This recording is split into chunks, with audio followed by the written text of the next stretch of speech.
So the format of how we're going to go ahead and do this is I'm going to introduce a bit of a new spin on Kolb.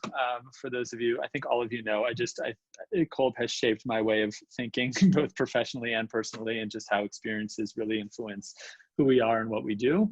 And in putting this together, I came across a really interesting paper that he had co-authored about 10 years ago, and it gave an interesting spin on this. So I'll introduce that. And then the second half of this is really about applying some of these concepts. And because there are 4 or 5 of you who will be on the call, I hope each person can have a chance to be in the spotlight. So in order to do that, most of you know each other, but not all of you do, because 3 of you are in the same cohort, but not Andrea. So the way I want to do this is a quick intro, which is something we'll come back to later in this session, is an intro, just a quick, your name, what you do in your professional life, which is going to turn to be quite important. And then also over the last couple of months, something that you've come to realize about yourself as an educator or about your work as an educator, just thinking of yourself wearing your educator hat. I'm interested to hear a realization. So hello, Sarah Kay. Welcome to the party. Awesome. Okay, so we're just getting started. I'm going to call on each of you, quick intro, professionally, what do you do, and then a realization over the last 2 months about yourself as an educator. Jamie, can you start us off? Sure, happy to. So my name is Jamie. I am the Director of Outreach and Programming for an organization called the Canadian Jewish Political Affairs Committee. So try to engage people in the political process. My alarm always goes off when I'm speaking. It's just, you know, Murphy's Law. What was the last thing? A realization I've had about myself. Some realization that you've had over the last 2 months, an educational realization, you as an educator or your work as educational work. Yeah, so some realization that I've had over the last 2 months is that face-to-face and not through screen interactions I've come to realize how important those are and how valuable those are in building community, and even in just the absorbing and delivering of information and of content, that how much more difficult that is to do when you don't actually, when you're not actually physically in the same space as someone. Awesome. Okay, hold on to that realization. Andrea, tell us about yourself and your connection to M Squared. M Squared, great. I'm Andrea Lieber. I was in the senior educators cohort 2. I got it right this time. Good job. Yes. So I have a lot of different hats that I wear. I would say that my main hat is that I'm a professor of Jewish Studies and Religion at Dickinson College in central Pennsylvania. I live in Baltimore. But I also work at Camp Ramah in the Poconos. I'm the Rosh Chinuch there. And so, but I find my M Squared training is applicable in all my worlds. I think that a really important realization that I have come to over the past couple of months, and I have been teaching online since the middle of March, is that I am a little reluctant to push my students, to make my students uncomfortable. And I have, and that has become a little bit more clear in this virtual space, because you have to really make everybody's uncomfortable, but to kind of like push them into another level of discomfort has been hard for me. So that's my realization. Wow, okay, hang on to that. Moran, hello Moran. Tell us what you do and your connection to M Squared and a realization about yourself as an educator. Okay, so I work in the Tali Organization Fund.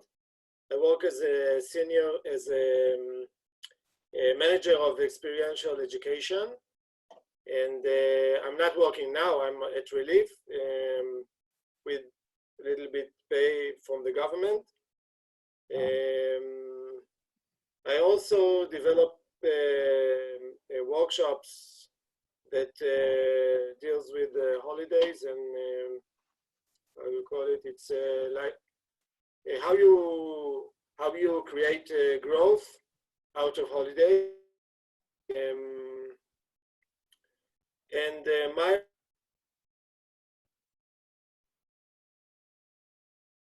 we're losing you. Come back. Come back. All right. Moran did tell me he was borrowing internet from the neighbor, so maybe on his Yeshiva it is cutting a little short, and he'll chime back in soon. Moran, you're frozen, so when you come back in, I will reintegrate you. But Aaron, I'm going to pass it along to you. I'm surprised he's not calling from the room next door to you and borrowing your. I mean, you missed it. He called at noon today, and he's like, "Where are you?" I said, "It's noon in New York, not noon right now." And he's like, "Oh, yeah, I'll see you in 7 hours." No joke.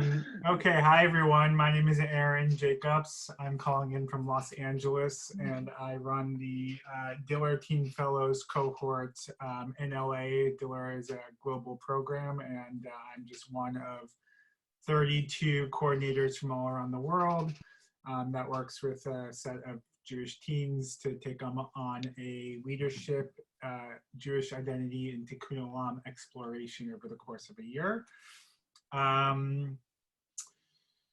My significant insight, or my, not significant, but my realization is, while I wouldn't wish this platform of online education to anyone for like a unknown amount of time, which is what we're all in, I've actually tried to embrace it as much as possible, and I feel almost liberated because Diller is a global organization. They provide us with a set of curriculum for our monthly gatherings, and because everyone kind of has transitioned into this online world and things kind of went in a blender and wasn't sure what was going to come out. My actually graduating from M Square a few months ago, right when this was happening, couldn't have come at a better time, because I feel like I've had the opportunity to experiment with a lot of the learnings that we spent the year focusing on, where I may not have had the opportunity if we were in our traditional monthly in-person gatherings. Awesome. Okay, thank you. Sarah Kay. Hi, I'm Sarah K. Lax. How are you guys? I am in New York City. I work for JCC Manhattan at JCC Harlem. I run our institutional programs, which obviously means something very different in the last 7 weeks.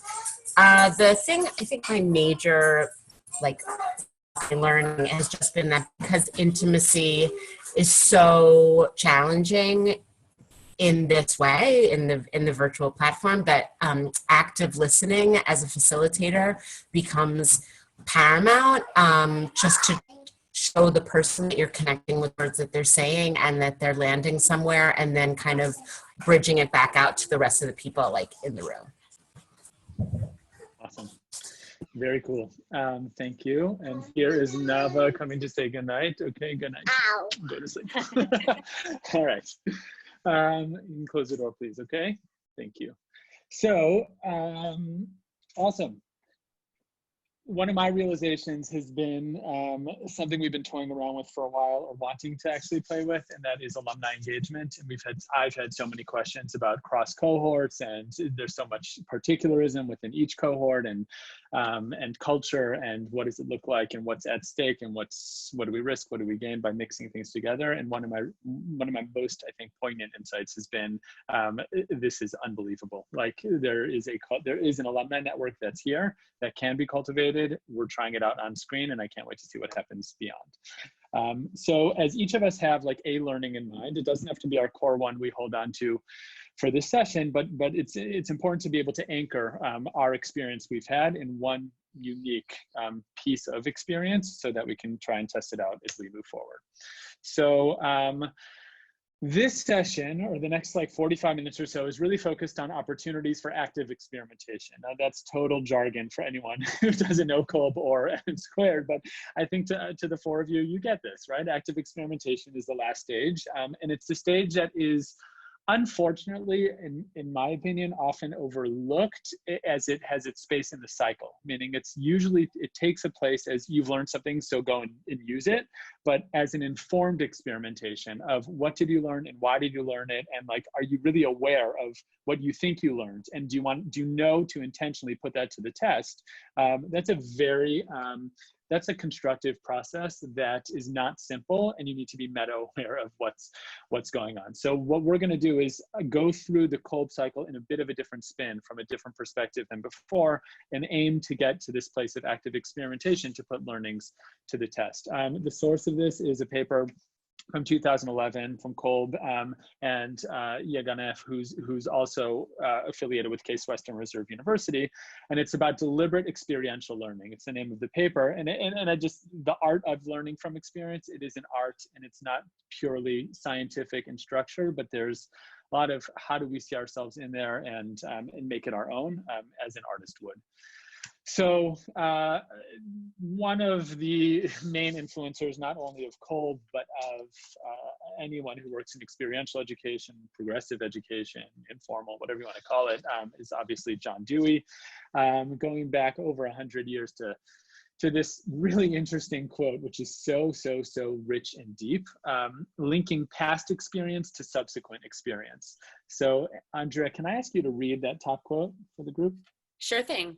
Reconstruction or reorganization of experience adds to the meaning of that experience, which increases the ability to direct the course of subsequent experience. Okay, so it may seem, you can take a minute to focus on it again.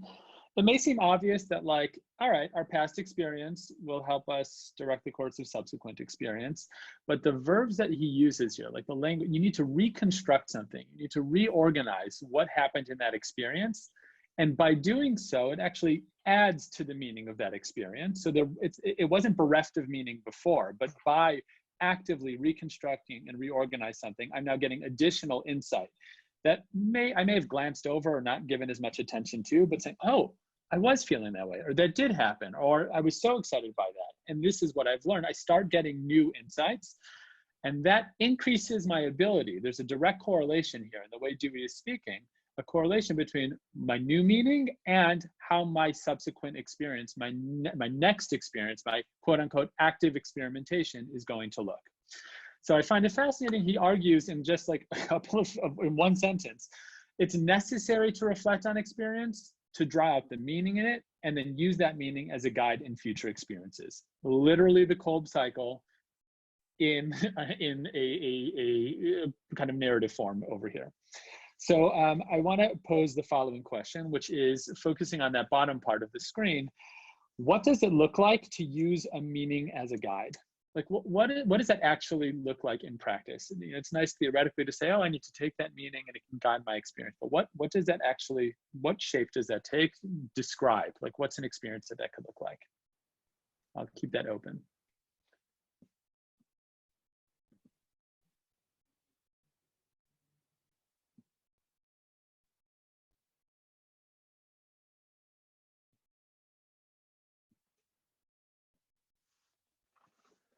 All right, I'll rephrase one time. Okay, I think chat box is coming up. I will rephrase again, one sec, which is institutional knowledge. Awesome, so okay, cool, thank you. And you are all, I mean, you can use the chat box or speak because it's a small group, so either way. So using institutional knowledge might mean that when we reflect on our experience and we draw out the meaning in it and know what our institutional knowledge is, that knowledge is a guide for how we're going to do things differently. But institutional knowledge isn't something that we just are aware of. It's something that has been, there's the meaning had to have been drawn out kind of over time. This is spelling out what we know as the Kolb learning cycle in another way, but again, using that language of a constructive process, the immediate like metaphor that comes to mind is, you know, I'm picturing those orange cones, and I'm picturing hammers, and I'm picturing like you actually have to work in order to do something. And I at least used to typically think of learning as something that like, it just happens. It's something intuitive, that it's natural and we go through it on our own, but it is a constructive process. And to think about it as something that we actually have to work towards and play an active role in each of the following stages helps trying to understand what the process of learning from experience is like. So step number one, learning from experience as a process states the following: that an immediate concrete experience is the basis for observations and reflections. Okay, we're really breaking it down into bite size. This should be a review for you of Kolb. We start off with concrete experience, and that's the base for what we're reflecting. Number two, those reflections become assimilated and distilled into abstract concepts. So we reflect, and how was it, and what was it, and what did I see, and when did I see, and when trying to interpret it. And then I start drawing these abstract concepts. I'm thinking, it's very cognitive. It's not yet in practice, it's strictly cognitive. And then new implications for action can be drawn. As a result of what I'm thinking, what I believe I now know, I am now articulating, or at least listing for myself, new implications for action that I can do. And finally, these implications can be actively tested, active experimentation, and then serve as a guide in creating new experiences. So this cycle actually continues. The color coding here is not, it's not happenstance, but if you remember, kind of, I'll go back and forth between these two slides. The 4 stages of the Kolb learning cycle starts with experience, moves to reflection, continues to abstract conceptualization, and then ends in experimentation. My favorite thing about this cycle is, and then this experimentation turns into the next concrete experience, which goes on and on and on. So looking at it this way, it kind of seems like a model. But when I go back a slide, at least for me, this becomes a constructive process. It is linear. One feeds into the next, and it shows the importance in each stage and how one piece feeds into the next in order to get to that new experience, which is kind of at the bottom. Let me pause for any questions, comments, insights, anything you may be thinking. It feels, I'm just thinking about the fact that it feels to me that the movement from one stage of the cycle to the next, that these are not necessarily equal jumps. You know, like I feel like there's a little more heavy lifting from 1 to 2. From 1 to 2, okay. And why not from 2 to 3 or 3 to 4? I guess I'm thinking about abstraction, you know, like I don't mean to be too like overly philosophical about it, but I feel like that's challenging for learners sometimes. To abstract it from the concrete. I mean, I feel like it's easy for me because I like theory, you know, but my experience is that with learners, it can be harder to get them to move to that abstract phase. That strengthens the place of this model as a model for experiential education, meaning one way that it could go is let us describe what the natural learning process is like. And another place where it is going is, as an educator, what is your role in facilitating the learning process? Because learners don't naturally go from the experience to the intuitive and abstract and everything else and kind of give it the attention and the you know, the attention spotlight that it deserves. While this is linear, it can also go back and forth, meaning it gets a little bit complicated, but actually really exciting when you start off with an experience and you start reflecting on it. And as you start getting some conceptualizations, you draw these conceptualizations and you say, wait a minute, is that accurate? Let me go back and like reflect on that experience and see. And they start holding each stage accountable. You know, I'm reflecting and I say, oh, that was like such a boring day, you know, when I'm reflecting on my experience. And then I dig deeper and I'm like, well, was it actually boring? Let me revisit that experience and like look at the itinerary and see what happened. So it's not that they're no longer in relation with one another. It's that in order for the full learning cycle to go on, there is this kind of linear structure of experience leads to reflection, to conceptualization, to experimentation. But they're constantly in dialogue with one another. So as we are thinking about some the last couple of months and some of the realizations that education, we as educators or the field of education might be starting to notice, I came across some work that was published by the Reut Group, and there are countless articles every day. I mean, in the Jewish world and not in the Jewish world, on newspaper headlines, like, what are we learning as a result? You know, what will school look like? What is camp? What is the purpose of virtual in, you know, the educational landscape? So clearly we're having this very rich experience and people are reflecting, and I think deep in the reflective process. but it's also very clear that I'll start from a macro perspective. At least field-wide, there are ideas or insights that are being thrown out there, which maybe to a degree have been tested already and experimented with, but at least in the realm of like the conceptualization, the abstract, these are some nice ideas that like you can agree or disagree. I may agree or disagree with some of these, except these are out there. So in some of the field research, what is coming out is over the last couple of months, maybe we're realizing that virtual reality and augmented reality might be supplemented by 3D printing, and then that'll blossom in the aftermath, meaning that we're so heavily focused on virtual at this point that how might it even continue to evolve into something else? Now, is that insight tested? Will it be tested? What happens when these other approaches are introduced into the learning space, and what adverse kind of reactions will begin to emerge, and will it get the attention that it was hoping for? All of these things they happen in the next round of the concrete experience, but these are insights that currently live in the realm of the abstract conceptualization that have not yet been, at least to the best of my knowledge, on a macro scale experimented with. For example, as distance learning becomes the norm, I think this is one of the most common ones we are hearing. Jewish communities they have to develop alternative or complementary educational models to adjust. And it keeps going back to the cost of Jewish education, meaning this was a need, this was an issue, and we're kind of realizing that there is something valid here that is serving a very powerful role. Is it a replacement? What happens when? Who knows? You know, down the line, reality looks a little bit different. And will the cost decrease? If the cost decreases and more people adopt alternative ways of education, will enrollment go down? Will enrollment go up? Meaning we can take these ideas, we can experiment with them, but then we're going to need to reflect on the process and see, was that learning kind of a powerful and the right learning? I'm curious to hear, it doesn't have to be from this list at all, but have you come across or, any other field-wide insights, ideas, conceptualizations? Like what are people saying? What are you saying? What are you hearing like about what Jewish education next year, the 2021, academic year will look like X, Y, and Z? What are some of the things you've come across or are thinking about? It does not have to be connected to this list at all. The question is, what is education in light of COVID-19?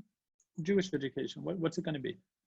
I've been hearing fears, that only institutions with the ability to produce something with high production value and with their sort of superstar educators, rabbis, speakers, like only the Park Avenue Synagogue is going to have, like the little shuls are not going to be able to survive because if I can go to Ikar in Los Angeles, why would I go to Chizuk Amunah in Baltimore? That kind of thing. So I've been hearing anxiety, fears about about how this might flatten the marketplace.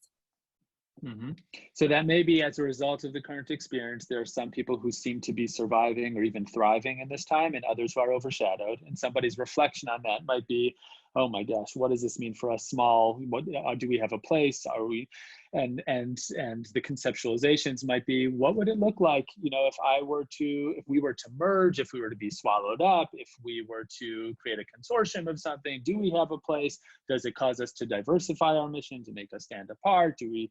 All of these different ideas and conceptualizations, and it might get to that point of saying, wow, education in light of COVID-19 next year is actually going to be a much leaner landscape that is going to have fewer outlets that for each kind of place within the field or within the sector, but they will be much more prominent because they will either be the ones who have survived and have kind of taken center stage, or maybe have become a consortium of all other smaller bodies that have found a mutual platform to collaborate and become something larger than themselves. But that's coming from a need of can we survive? It may be an emotional fear at this point, but the abstract idea that stands behind it is one that will definitely be put to the test.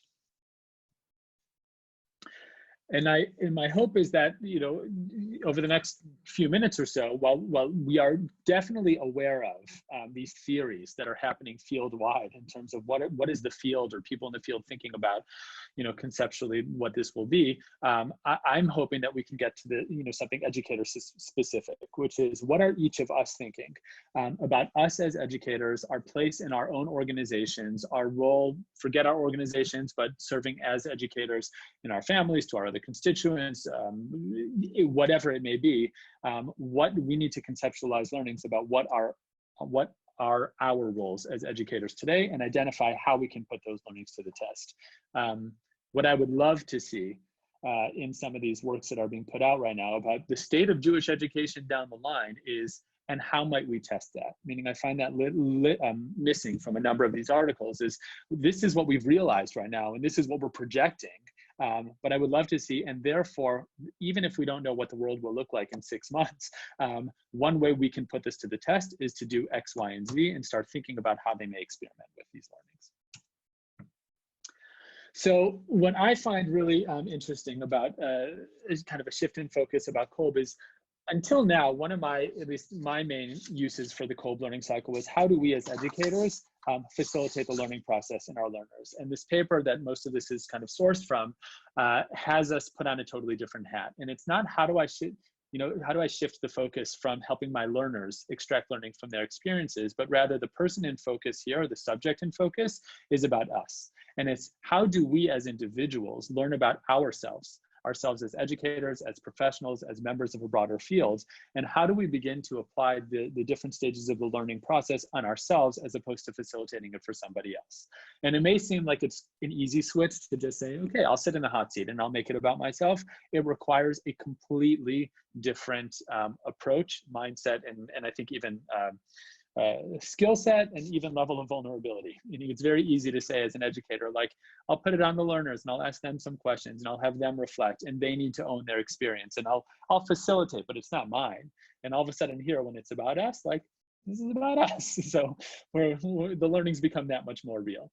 So for all intents and purposes right now, as we think about Kolb, we are shifting the focus, not how do we help our learners reflect and the other stages, but this is happening to us. So one of the things that in this paper they describe is they talk about this thing, which is developing a learner identity. And if you're going to put yourself in the hot seat and you are going to try and facilitate this, kind of go through this learning style, the learning process on your own, you have to know what, you have to be willing to adopt this idea of having a learner identity.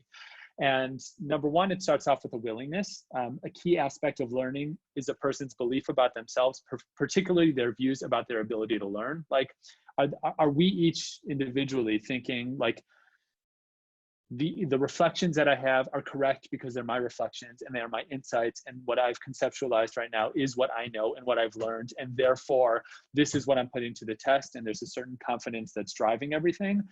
Is there a little humility that helps us learn and say, this is what I thought I realized and what I thought I had understood, and now that I'm putting it to the test, I'm going back to the drawing board, recognizing that there may be a sense of loss and growth within ourselves within any of this learning process.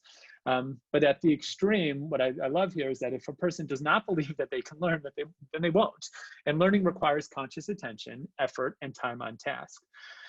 So when we go back to that other slide of saying that the learning process is a constructive process, it is totally a constructive process. It's a process that requires, like, putting on that safety vest and the conscious attention, and be careful with, like, those tools. Keep that building metaphor, like, of construction in mind. All of it is a powerful process that culminates in a beautiful structure or something that's, like, totally unimaginable, but it requires so much attention, so much effort, so much time on task. And we are, developing a learner's identity is something that we need to take for ourselves.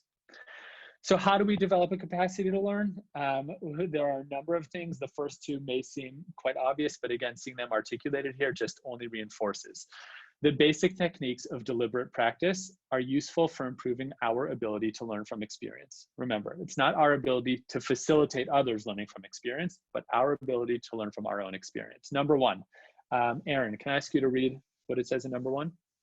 Yes, it says, trust your experience. The key is to own your choices and validate them in your experience. When you do this, you take charge of your learning and your life. Okay, so in order to test any of these like points about developing a capacity, I always go to the null. Like, what does it mean to not trust my experience? What is the chidush? What is the newness that's being offered over here? So Aaron, read that again to yourself, and then if you can address the question of like, what does it mean to not trust my experience, and what is this actually telling me at this point?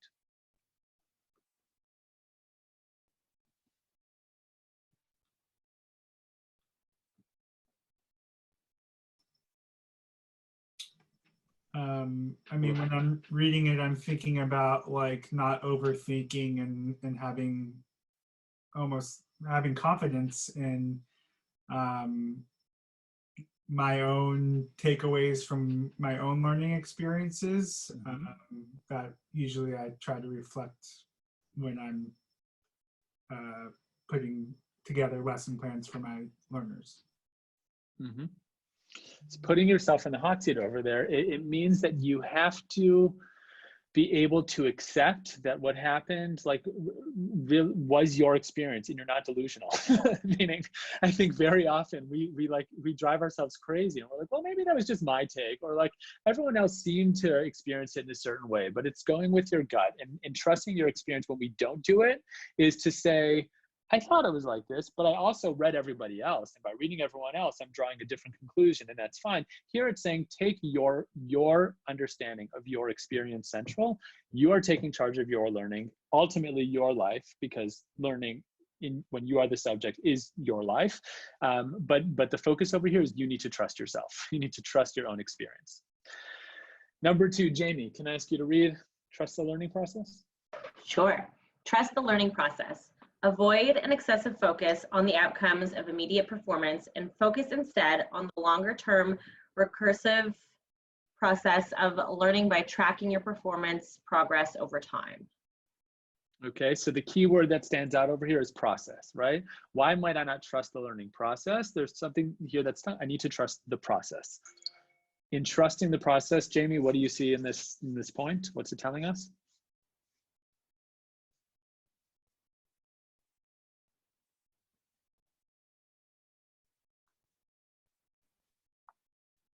I mean, I guess. Happy to help you out. I mean, what stands out to me is it says, you know, avoiding an excessive focus on the outcomes of immediate performance and focusing instead on longer term process. So, you know, the whole over time concept. Yeah, time is the variable here. I mean, that's a process means time. And where this is coming from, meaning why does this have to be like stated so bluntly, is because what is human nature, and when might we not have the capacity to do this, is to say, all right, I may have thought this way, and this is what I saw in my experience, and this is what I saw happen right away, and therefore I can kind of move on and say that that was the direct result of what had actually happened. By trusting the learning process, it shows that it's not about instant gratification or what happens immediately next, but showing that there is a way to think about what had happened and to reflect and continue conceptualizing over time, as other experiences can begin to inform your understanding, and deeper reflection might give you new insight into something that you hadn't seen before. Giving that spectrum of time and really just making it much longer than it otherwise would be develops the capacity to learn. It shows I'm focused and I'm revisiting something that happened a while ago, and I'm finding new meaning and new significance in what happened, as opposed to case closed, that session was finished, I learned something, and I kind of moved on. In the paper, they outline a number of other key components or techniques that help develop the capacity to learn, such as how do you deal with failure, and how do you learn, and what are you good at, and kind of go on and on. I found the first two to be particularly relevant because those are the things naturally when we're in the spotlight, we don't do as often. We doubt ourselves and we try and accept and move on, as opposed to revisit over time. So where we're going at this point now is I want to actually look at the different stages from the Kolb cycle by bridging together this idea of what does it mean to develop a capacity for any one of these given stages. So to trust your experience and to recognize that it goes over time and all of these other pieces, how do we develop a capacity to reflectively, to be reflective and to observe? And we're going to do this for each of the 3 stages, assuming that the concrete experience, enough of it has happened while we're still living through what it means to be an educator in over the last couple of months and in this really new time. Focusing on one element, or as much as we're able to single in on 1 or 2 elements of like significance, what it means to be an educator, we are going to practice observing, reflecting, conceptualizing, and hopefully think about experimenting with these insights that we're going to try and acquire over this experience. So there's 2 columns on each of the following slides. The column on the left is from the theory, what does it mean, or how do we actually develop a capacity to reflectively observe? To practice is what I'm going to ask each of you in different rounds to actually begin practicing. And we're going to see what happens over here in terms of putting each of us in the focal point as learners. So the column on the left, the theory, starting off with how do we develop this capacity?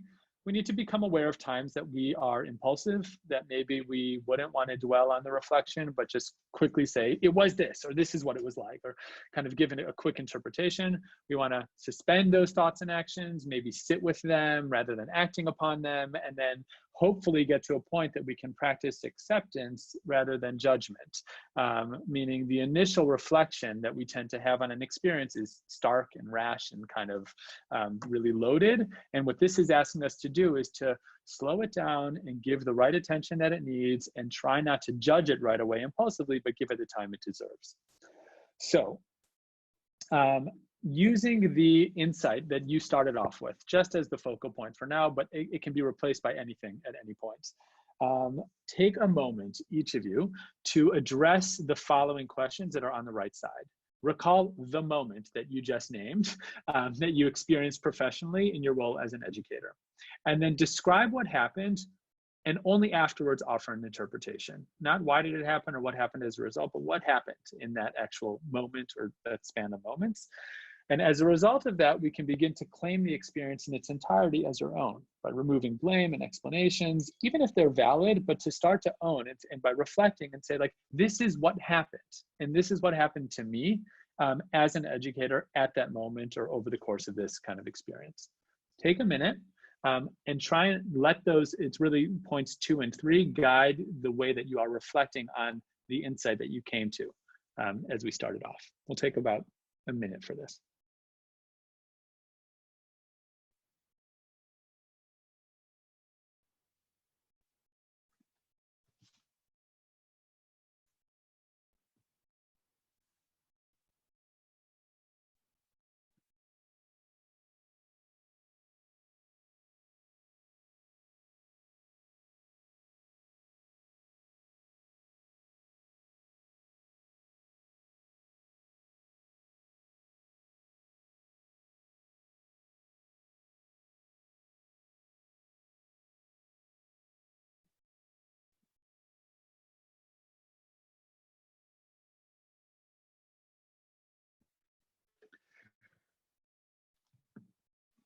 Okay, Jamie, I'm going to volunteer you and help you through this process, if you're okay with it. You have veto power at any time.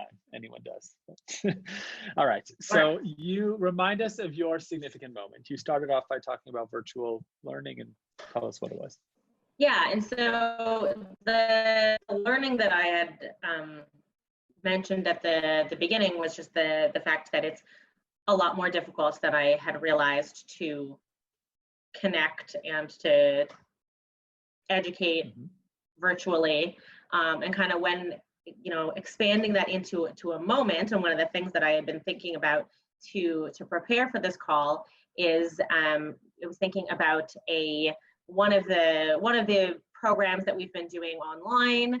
And one of, the first session, I gave it a lot of thought. It's like a 4-part series, and I gave it a lot of thought, and I worked a lot on it. It was right at the beginning, it was after we had that session with Tamara. We talked about all the different things that we could incorporate. And then we went and we did the second session. And I think the timeline was rushed and things were in it just, and I delivered the presentation, and I thought it was really good. And then I, you know, got some feedback that it wasn't engaging and that it wasn't, you know, that it was boring and that we needed more interaction and things like that. So that kind of, yeah. Perfect. Amazing. Okay. So this is a backwards design process, meaning the experience, the concrete experience was everything you just described right now. There were a number of, in its magnitude, it was you had some sessions with Tamara and then you practiced for something and then you actually delivered it and then you got feedback from it. So we'll look at that as the concrete experience in its entirety. And as you're reflecting on it, which is what's happening right now, we're in that stage now, and your conceptualization, which is the next stage, is already one of, I realize it's difficult and yada, yada, yada. We'll get to that soon. So I want to hone in on the reflection process just to make sure that we're actually like getting, you know, to the core of this. So you mentioned a number of stages, and I want you, while they're all valid and all have a ton on which you can reflect, I would encourage you to remove the feedback you received for a minute, like that's not part of this process, and remove Tamara's prep from this, but think about the experience as you delivering a virtual session. It was something you had prepared for and something that you felt was engaging. So go back to you in that moment, whether you were in a flow or you were in a state of chaos, describe what happened, like what was going on in that session, how many people were there, like tell me about what the virtual learning. Sure. So it was, there were probably about 25 people on the session, and it was, like I said, it was part, I think, 2 of a 4-part series trying to teach people who were newer to politics a little bit about our organization, a little bit about different aspects of politics. And so the first session had been a general overview of the political process and how it works. And this session was the first one where we were going to do a very specific topic. So this one was, we were trying to teach people about parliamentary committees, and what does that mean and what do people do, and trying to kind of, and it was also preparing for the first half of the session was a presentation with a PowerPoint, and myself and a colleague talking about teaching about this particular concept. And then the second half was a guest speaker who was the chair of a committee and talking about her experience in that. Amazing. Okay, so there's a description over there. We know more or less who was there, what the topic was, what the facilitation medium was, or what your strategy was. And afterwards, now you can begin to offer your own interpretation. This is where I got stuck. This is where I really got into a state of flow and thought it was going awesome. I loved when that person asked that question over there. In between this slide and this slide, I recognized that it wasn't as sharp as it could have been, meaning after you go through like a really rich description, then you start giving some interpretation over like what actually happened over there and what was this experience. And as a result of that, you begin to claim that experience as your own, removing the blame, the explanations. It doesn't matter if the feedback that you received was that was the worst session I ever had. It's about you, and it's about how you believe it actually went for you as an educator. Now, this is exactly where those conditions for developing a learner capacity come into play, because to not look at it over a process and to say, to not trust your own experience as your own experience may say, well, how did it go? My take on how it went doesn't matter. It's totally based on the feedback, and my learner's telling me how it went, and they're going to dictate what it was. That is not okay. Meaning that may inform it, but also for you to be able to trust what you did and how you did it, and recognize that they came in with their own agenda, bias, everything that they have that makes them them, which may have sat well or didn't sit well, but is not enough to actually say enough about you as an educator in a virtual space in any condition. It's very circumstantial. So I want you to think about that as we're moving forward in your own reflections. Is you had a very rich experience. We focused on one part of it, breaking it down a little bit more into describing what actually happened, and allow yourself to own what it is to trust your experience and what you believe happened in there, removing the feedback and everything else that you received. We'll make time for that afterwards, but that's an important part in just this stage of observations and your own self-reflections. Cool? Questions, comments before we move on? Okay. So for each of these, we can dwell for a while, but I want to get through the process. So After we reflect, then we get into drawing new implications, right? These headers come not from the titles of the Kolb learning cycle, but from the very linear process of how do we construct our learnings. So we start by observing and reflecting, and then we draw new implications. The equation here is obviously we start abstractly conceptualizing. So how do we develop a capacity for this stage? Number one, we have to question our assumptions that we are making in this moment, right? We need to consider other people's perspectives, doubt our own personal truth, meaning let down our own guard, and also say, like, what is this experience telling me? Not just what do I want to hear so that I am able to feel content to myself, but what is the magnitude of this experience telling me? And do I have the openness and vulnerability and even perspective to be able to accept what, even if it's against my personal truth? And then one of the most, I think, liberating things here is to seek shades of gray rather than dichotomous thinking. It's not, it was good or it was bad, or now I know I will do this next time or I won't do this next time, but it's to try and get into that murky area and say, well, what are some of these new implications? Like, based on this experience that you just described to us, Jamie, and it was very complex. You had an experience, they had an experience, you're now opening it up to other people's perspective. There's certainly shades of gray that are going on over there.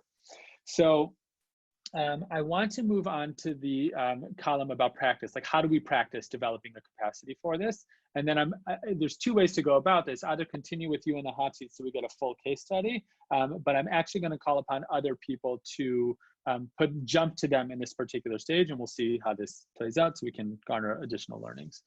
So, but you should keep doing this for your own case as you move forward. So how do we practice this?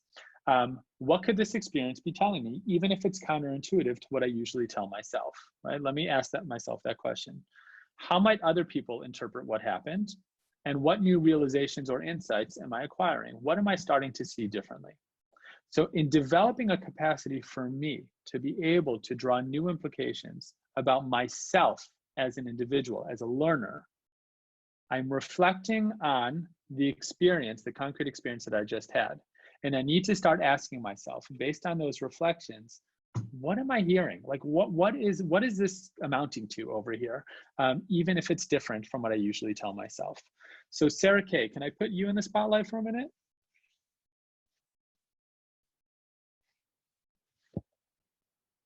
Hello, hello, yes? Yee, green, yay, okay.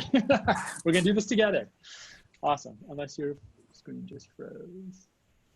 Can you wave? Yeah, you are. Okay, cool. Hi, Sarah Kay. So, guys, tell us quickly, what is your insights? Are your moment in a concrete experience, and then we'll get to this insight over here. So, the last couple of months. You want me to repeat the one from the? Do you want me to repeat the one from the beginning, or go to a different one? Oh, okay. So I'm noticing that because there's. Yeah. So I'm noticing there's such an incredible lack of intimacy because people are not together, they're not connecting. It's like it's just such a different process that when you're facilitating, you have to kind of facilitate for intimacy. And the way I'm noticing that people are responding is like by doing it through active listening. And so, really trying to synthesize what people are saying, draw connections between their comments and other people's comments. It's like so much more of an orchestration as a teacher or like an educator than it is, in a different kind of program, in a different kind of meeting, anytime in real life. So is the concrete experience where this insight came from, was it one where you saw somebody practice amazing active listening, or this is a disaster and we need to be listening to each other? What was the experience that started to lead you to this realization? Sure. So I got this frantic call from a coworker who was basically with this whole sob story about something that had happened between her and another coworker. And so then I was listening and, trying to talk her down and whatever. And then we had a big senior meeting later that day. So I was like, can I facilitate for this a little bit? And she said, sure. So my supervisor wanted me lead the inspiration for this meeting, this senior meeting later, she wanted me to like take everybody on a tour of the art in my house, which I like very much don't want to do. So I was like, well, and she was like, I'm kicking it over to Sarah Kay for the inspiration. I was like, can I actually use this time differently? You know, Caroline and I had this conversation this morning. And so then I like basically sort of posed the abstract of the question that Caroline was saying to me in the like very micro in our conversation. And I said to the group, like, what do you think? You know, where do you guys fall on this particular topic? Which was actually a lot about overlap and credit in the virtual world. It's like everyone's moving so quickly. I feel like there's a lot of overlap and there's not a lot of credit, and that's what Caroline was upset about. Anyway, so people start talking, and like I'm trying to create something between the people in this meeting. So I wasn't thinking of it as active thing. I was about it as like having a conversation with like some vulnerability and some honesty.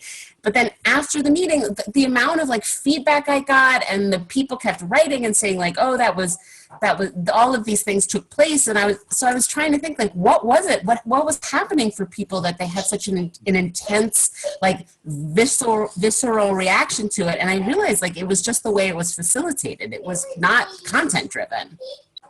Mm-hmm. Amazing. Well done for you. Sounds really cool. And yeah. How can that be even brought in even further? Meaning, if that was circumstantial, because you knew what had to be done in the moment, and you were reading the situation, and you probably made the right call over there. So therefore, if you were to broaden this idea, what does it mean in terms of active listening? Does it replace certain things? Does it mean that there's no longer a place for the particular specific agenda? Like how do you begin to integrate this learning into your role as an educator?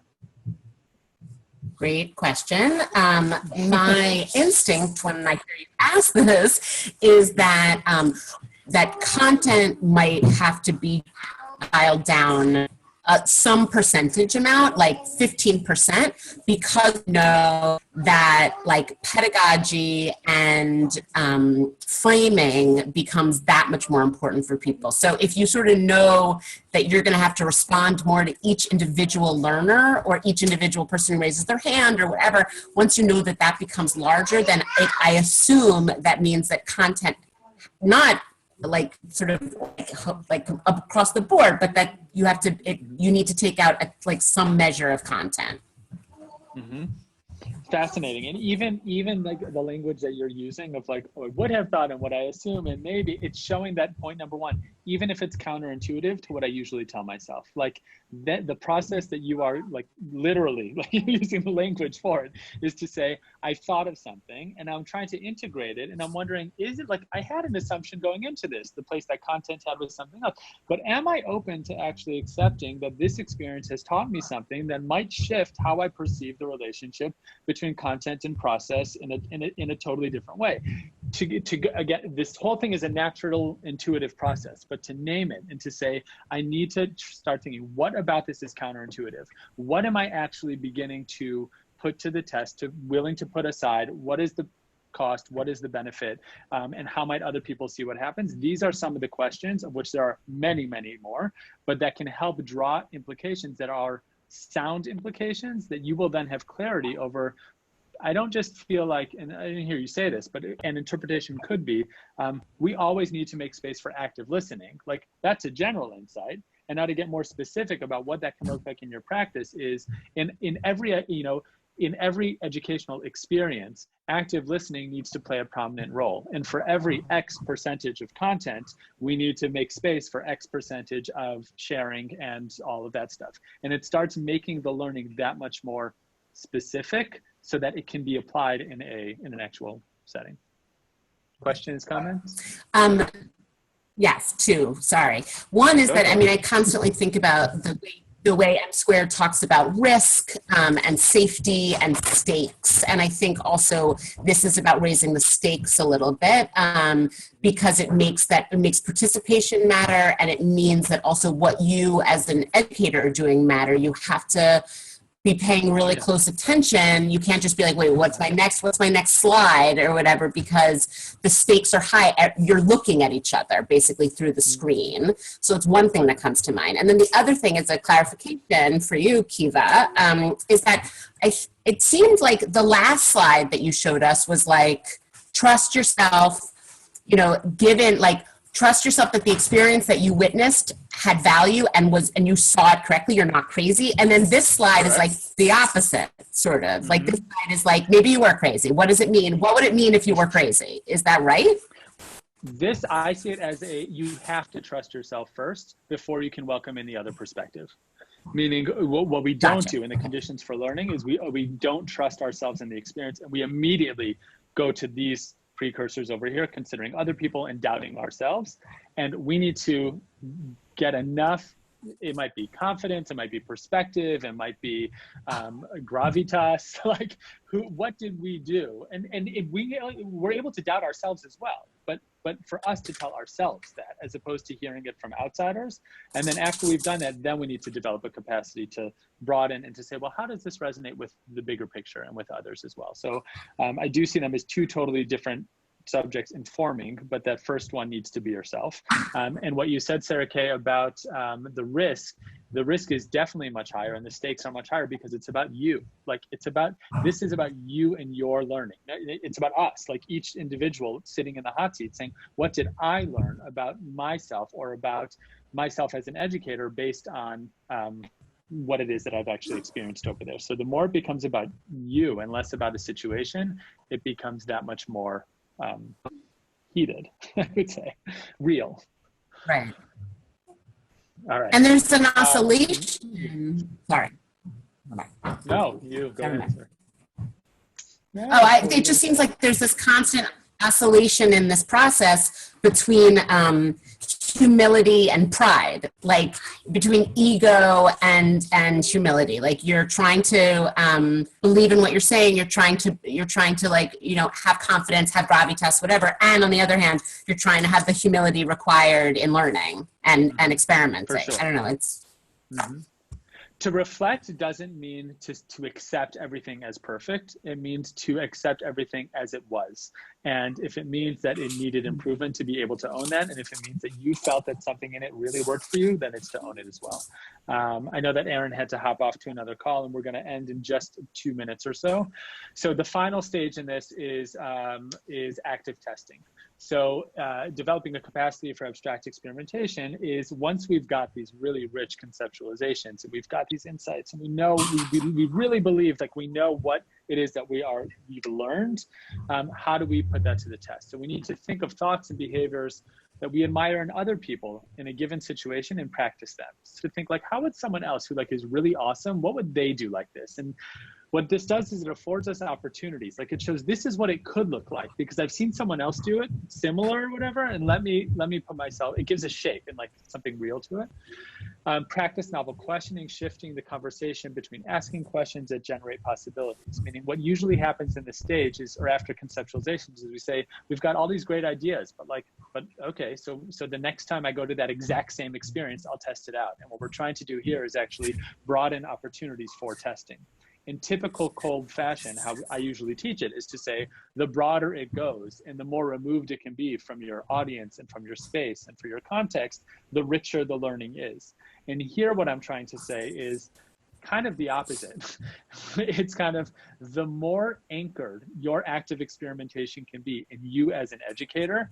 What is this telling about you in your practice? It could be with different learners and it could be with a different job and it could be, but the focus, the context that needs to be a constant here is you as an educator. Yes, you may want to test your learnings in other outlets as well, but don't rob yourself of saying you've learned something about who you are in this profession, and therefore try and think of thoughts and behaviors, practice questioning and experimenting in ways that are related to this field and to your profession. And therefore the way to go about doing that is to ask some of these prompts like, if I could only act or be like, I wish I could handle this situation like, what would it be like? Meaning to imagine based on shapes we've already seen. So we're not starting from point blank.